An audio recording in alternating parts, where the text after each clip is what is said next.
Okay, so I'm going to do this in real time. I've got a piece of elm that I cut down. It was a dead standing piece of elm that I'm going to try to make a bow from eventually on video. I split this end a little bit, right? And I peeled off this portion. It runs out on elm. You can't split it exactly in the middle very easily, so it ran out, but it's okay. I'm going to use this part for the bow, hopefully. But I want to cut off these sawed ends with a stone tool. So that's what I'm going to do now in real time. I'm not going to make any edits or cuts. I'm sitting on my little child's chair so I can get low enough down here so I can put this block flat down on the tarp. It's a canvas painter's cloth. Anyway, here we go. So hopefully we won't get any tip overs and all that kind of stuff. All right, let's see. I got it braced on the other side so it's elevated, so it's level. I was using this stone on the previous videos, but I modified it so I could grip it. I just chipped it down so I could grip it. This is the chopping portion here. It works okay, but I opted for a more compact design. So I chipped this out of a piece of stone, similar size. I'll probably make a biface out of this one, since it doesn't have the internal issues that the spade type bit does. This one has cracking and stuff. Anyway, I can still use this for chopping as a backup. There's two edges for chopping, one like this, one like this. This one is a little bit easier to grip because I can hold it like that. Two chopping edges, one is steep, one is not. See that? This one is not as steep as this one, or not as acute. This is the one I like to use the most, but I can do some shaping with this one, but it pretty much just beats the heck out of whatever I'm chopping. It's good for knots and stuff because I don't want to use my delicate edge on a knot. This is a mallet for driving in the wedges, splitting wedges. I need to shape some better ones. This is just a flake. This was working pretty good as a splitting wedge, but it was chipping on this side. I cheated and used my hatchet to split the end of it because these were breaking, but I can shape these better. This is the type of quartzite we have in Vermont, all over the place. It's good for hammerstones. I didn't pick up any of the smaller versions of this because I tried to get the large pieces of quartzite to knock off some spalls to get some tools, but it's all crumbly. It doesn't work. This stuff is all crumbly and has internal issues and fractures, and it doesn't hold together. But it's good for hammerstone type work. I just need to get smaller versions. Is this stuff from Vermont? No. I think this stuff is from Oklahoma. Anyway, this is what a splitting wedge that I tried to use earlier looks like. Okay? Just a simple wedge-shaped flake. It works well. You know, you just walk them. You get two of them. I was using these two. You drive, and then you drive this one next to it so that this one will pop out. You drive it, pop this one out, drive it, pop that one out, drive it, pop that one out. You just kind of walk them down. All right, I'm going to start chopping here.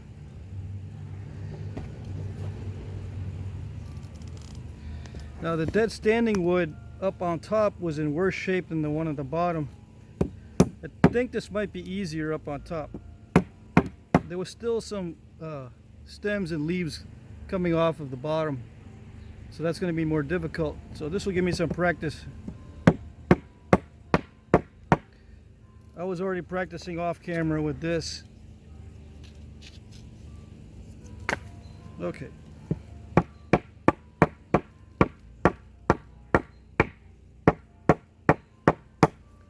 Yeah, it's pretty soft, so it's kind of crushing. So I need to use a better tool.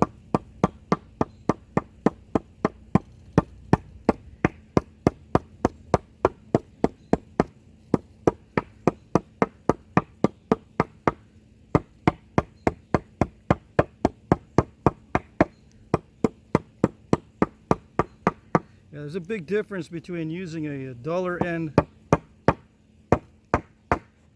It just crushes the wood. It's kind of soft and a little punky up here, so maybe I won't be able to use this as the bow, but it'll give me some good practice. Anyway,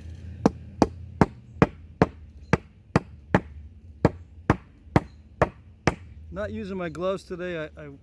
I ground this down so it won't cut.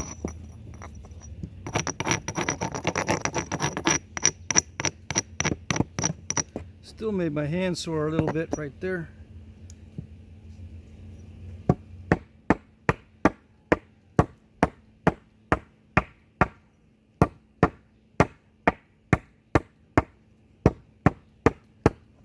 Yeah, that's got to be a very acute edge on this, or it's not going to go anywhere.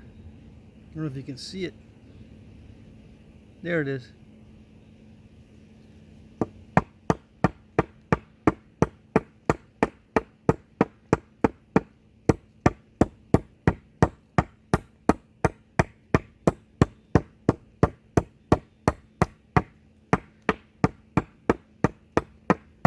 Now I have to be very careful with this edge because it'll break off.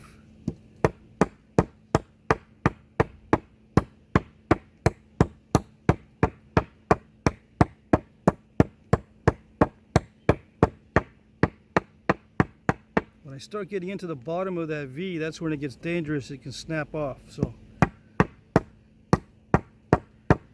I'm going to get halfway through and then turn it over.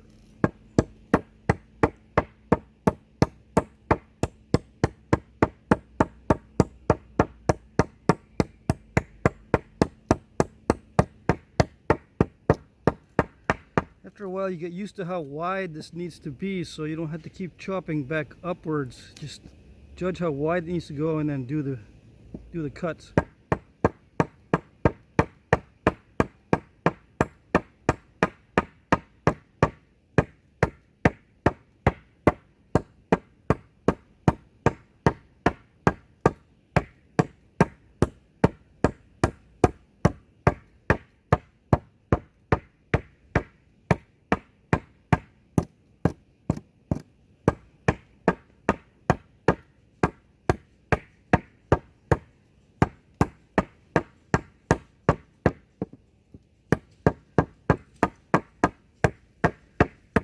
It almost sounded like I snapped part of the blade. I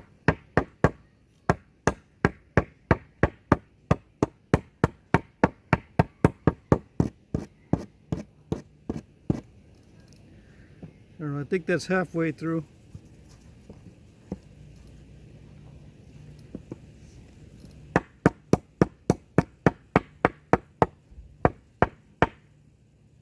Well, that's the blunt end. Need to do the sharp end.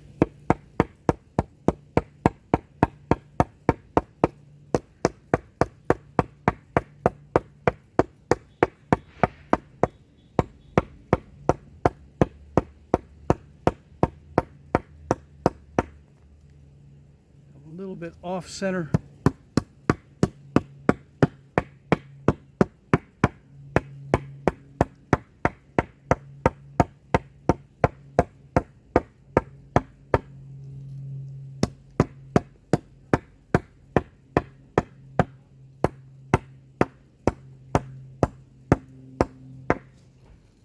As I get further down, I need to be more precise.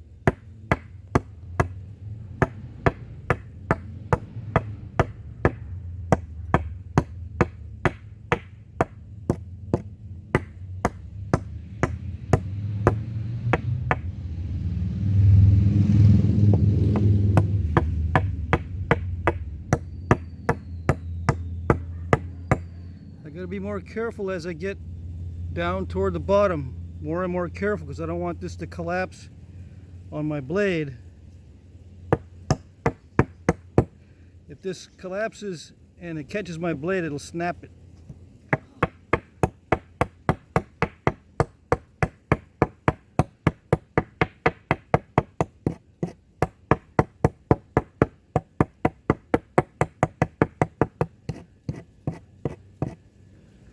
All right, it's pretty close.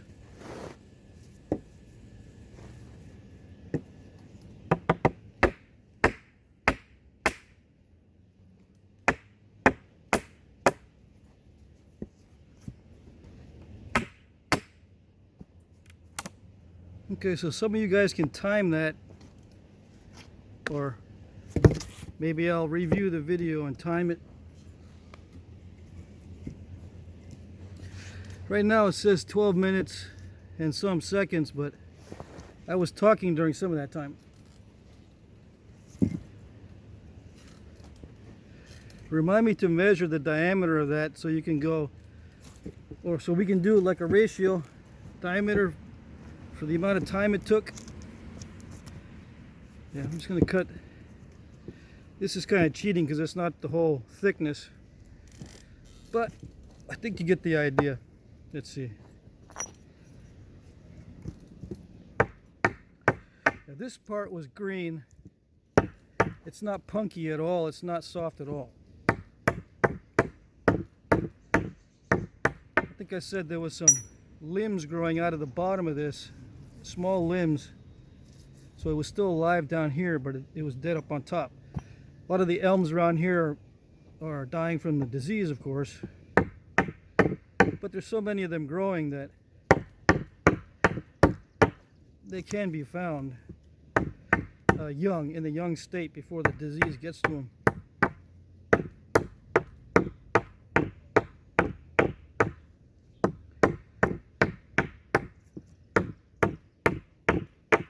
Alright, so I'm using the ugly tool.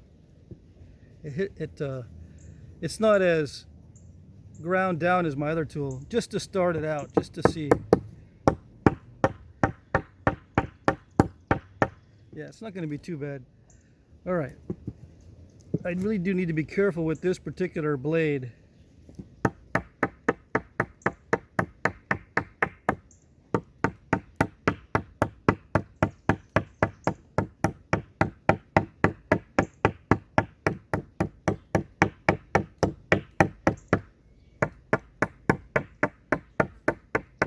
Now I can retouch this, and I already did a little bit of retouching here to make it a little bit straighter. But as it gets worn down, I can nap another series of flakes to make it thin again. I've got a pretty good distance here I can work with. Of course, I need that to protect my fingers, but I still have some room. But if I don't have to resharpen, that'd be better.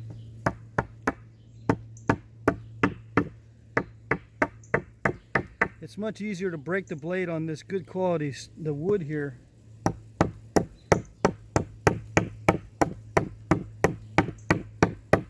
So I'm going to take my time and be very precise. Or as precise as I can.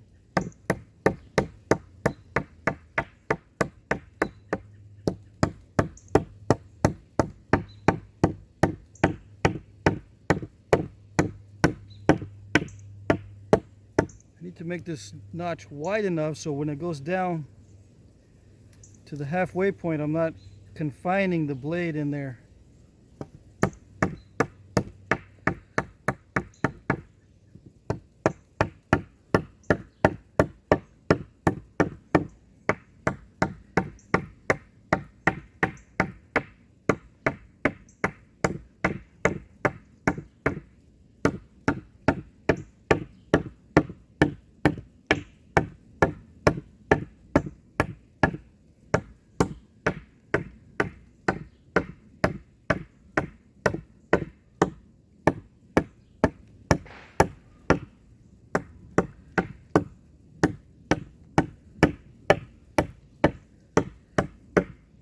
There was one thing I was experimenting with earlier with this spade bit. Okay, I'm going to modify a little bit more so that this top end looks more like that top end, because I can chop with this and this, the side blades, not just use the front blade for splitting, but use the side blades for chopping. So I can chop in this direction, it's advantageous there, and I can switch it over and chop in that direction, so I'm not kind of holding it weirdly on this side, because you can see there's a concavity on that side and a convexity on that side, so it chops better in this direction where the convexity is hitting against the wood than it does on this side. Plus I'm right-handed, so it's hard for me to look under here that way, but this way it's easy for me to see.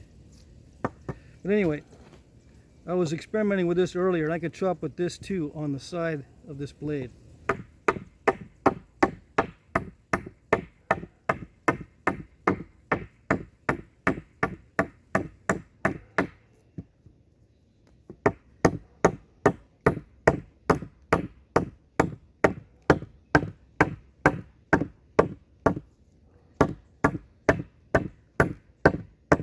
A little bit easier for me to see what's going on this side also,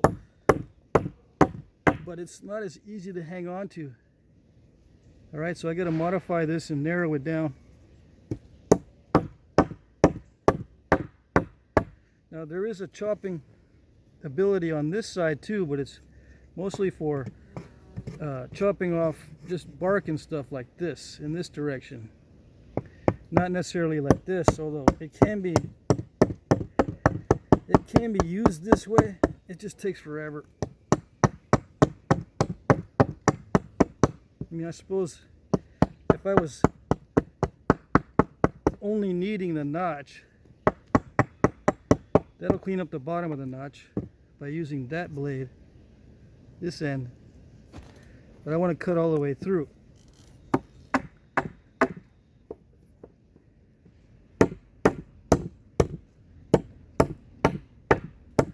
This edge is more jagged, so I'm getting more of a jagged cut, which doesn't matter.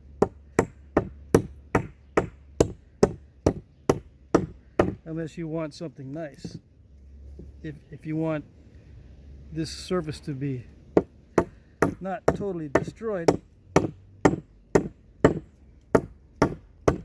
as in joinery, if you want to make joinery with this stuff.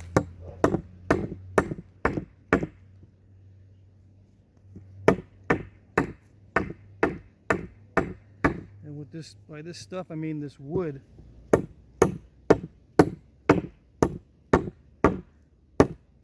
I can't wind up as far with this one as I can with this one. Yeah.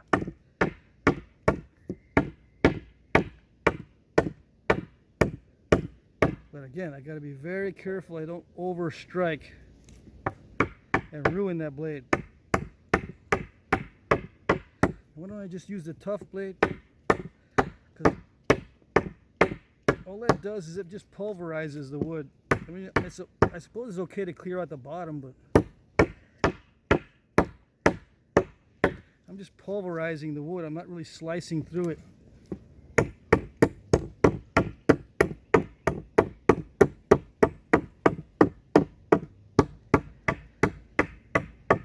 I want to do minimal cutting on the sides as I'm going down in, because I'm just wasting my time if I'm cutting the sides or if I'm not hitting in the right spots.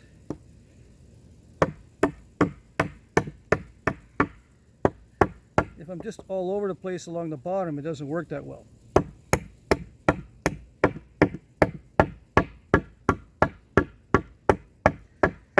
Now normally these little pieces of wood will be flying out, but since it's elm and since it's a green wood, these will stick. They're all, the grain is kind of interlocking, so it doesn't fly out as easily as pine, for example.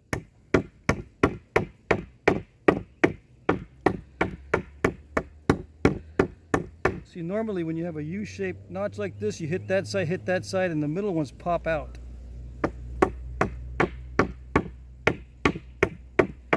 But these are kind of stubborn on elm.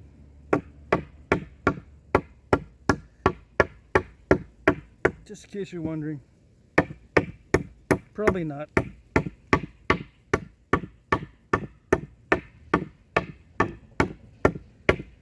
Alright, how much more do I gotta go? Not too much more. 21 minutes. I'm hitting a knot. I gotta be careful.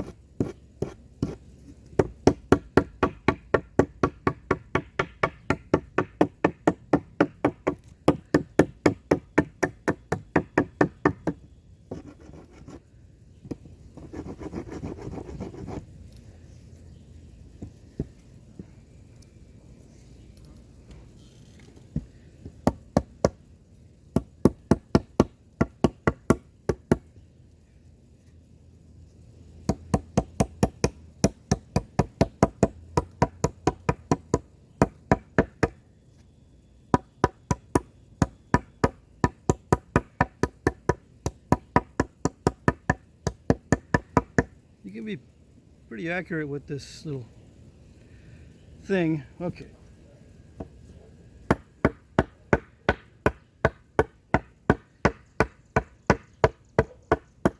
I'm just going to start with this big old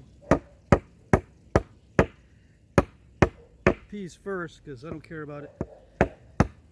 I don't really care if I break it. I can really whomp on this to start it.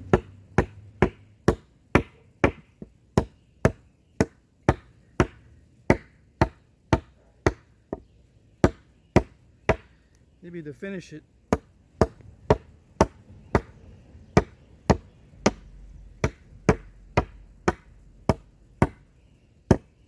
But it really eats into my hand. Okay.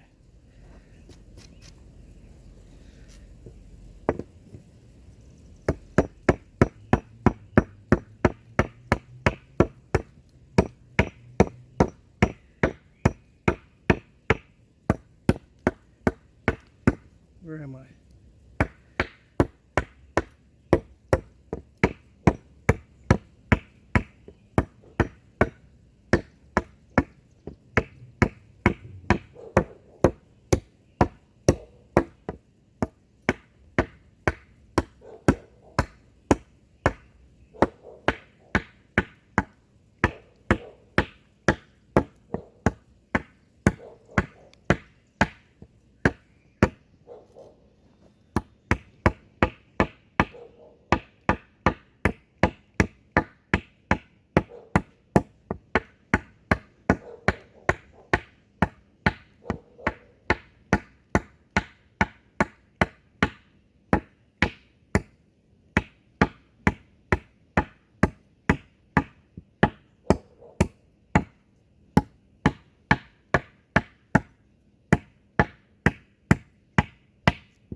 Getting tired already.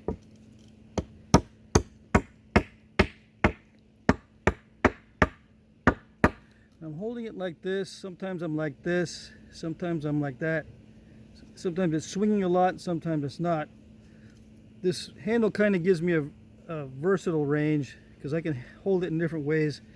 Most of the time I'm swinging it. Now why don't I put this in the handle and chop this way? It's easier. just to have this little implement like this. Besides, you can carry it in a bag much easier if it's just this thing than if it's the whole thing with the handle. Just my preference.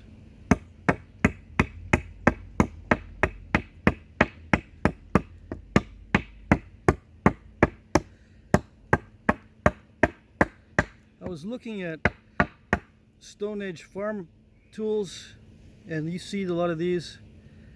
These might be mischaracterized as digging implements in some cases, because the edges and the bits can be used as chopping tools, as I'll demonstrate.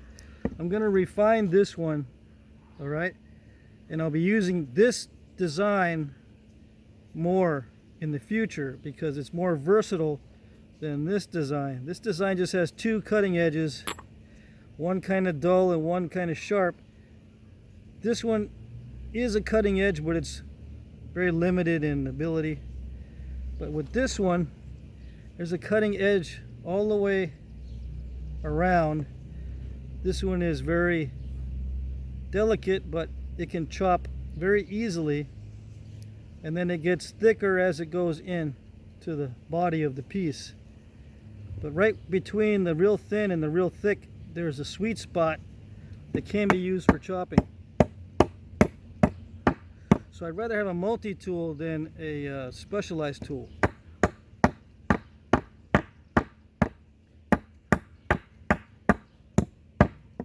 So I'll finish up with this one, just so I don't run the risk of breaking this as I get through to the end.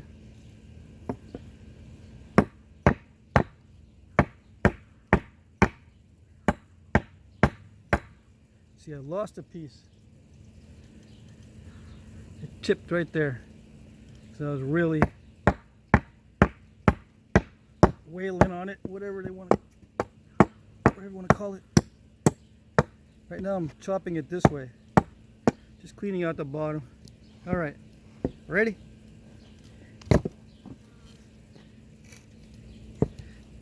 Now you see in some videos where this wood breaks off easily. I don't know what kind of wood that is, but elm does not break off easily. Look at that. All right. So now I got a natural tool cut end there and there. You can see the striations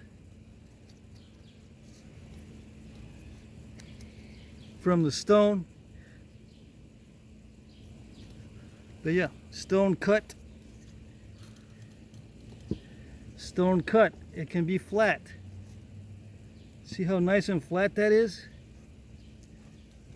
It doesn't have, and it's not crushed. It's sliced.